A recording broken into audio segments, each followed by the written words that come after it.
Now, a contingent of eminent Nigerians have resolved to back one candidate through a decision across multiple opposition parties working in tandem. Speaking at a dialogue at the reported Geographical Center of Nigeria in Abuja on Wednesday, presidential aspirant Pat Sutome disclosed that multiple parties were in talks to ensure one candidate emerged to vie for the highest office in the land. Here's more on the story.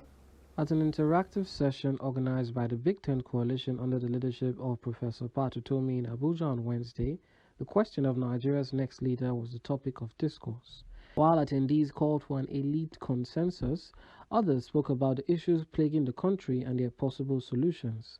In his remarks, Sutome disclosed that the coalition was in talks with several political parties who were set to support a single candidate across party lines. Anybody who does not have a clear idea of what to do with education and healthcare should not aspire to run for public office. We should make that abundantly clear.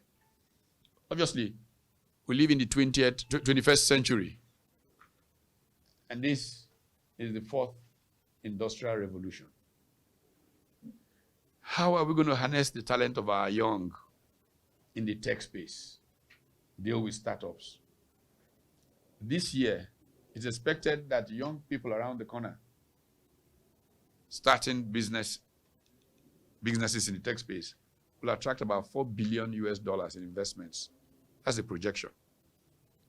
That's more than the oil industry will attract, by the way. We have a framework, the Big Tent framework, that will include the PRPs of this world, the STPs, the ADCs, and the PMA. The whole bunch is there. We will present one candidate for president from this coalition, one president candidate. It happened in Zambia, it's happened in Kenya, it can happen here. And we will do that.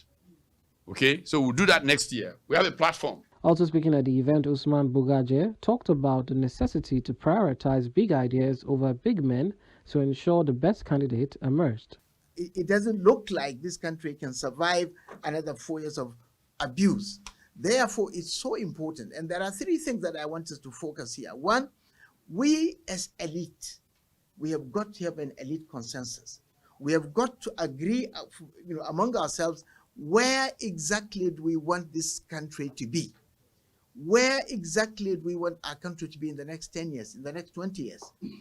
We wanted to use its own competitive and comparative advantages to compete in the very competitive environment of the 21st century. On his part, Huaiguadalu noted that the people needed unity and a single purpose to stand a chance at defeating the ruling party. We need a clear vision of what Nigeria should become, and we need a clear sense of direction.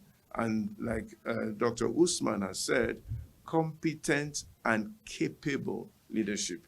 I have not seen where the tail wags the dog. It should be the dog that should wag the tail. And what has been happening in Nigeria is, for one reason or the other, we have not been blessed and privileged to have at appropriate times the right kinds of people who are directing the affairs of this country. So part of what we need to do is to agree on the character, the competence, the qualification, the skills, the ability, the strength, the capacity, and the emotions. If you can't have compassion for the people that you are leading, there's no way you can lead them well.